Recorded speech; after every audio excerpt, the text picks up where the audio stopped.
ஜாதகம் பார்க்க வர்றவங்க என்ன குழந்தை பிறக்கும் அப்படின்னு சொல்லி கேட்பாங்க.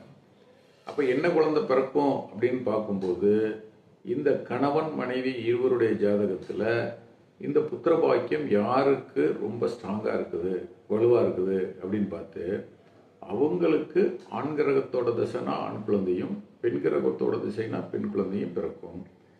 கூடுதலாக 5ஆம் பாவகத்தில் பாவகிரகம் நின்றால் கண்டிப்பாக முதல் குழந்தை பெண் குழந்தை தான்.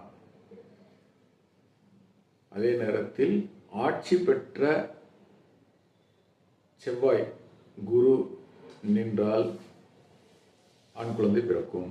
மேலும் முதல் குழந்தைக்கு 2வது சகோதரம் ஆனா பெண்ணா அப்படின்னு பார்த்தோம்னா அந்த குழந்தைக்கு பெண் கிரகத்தோட தசை நடந்துட்டு இருக்குது, அதுவும் ஸ்ட்ராங்காக இருக்குன்னா அந்த குறிப்பிட்ட காலம் வரையில் 5 வருடம் 7 வருடம் 10 வருடம் இப்படி அந்த மீதமுள்ள பெண் கிரகத்தின் தசை முடியும் வரையிலும் அந்த குழந்தைக்கு பெண் சகோதரமே கிடைக்கும்.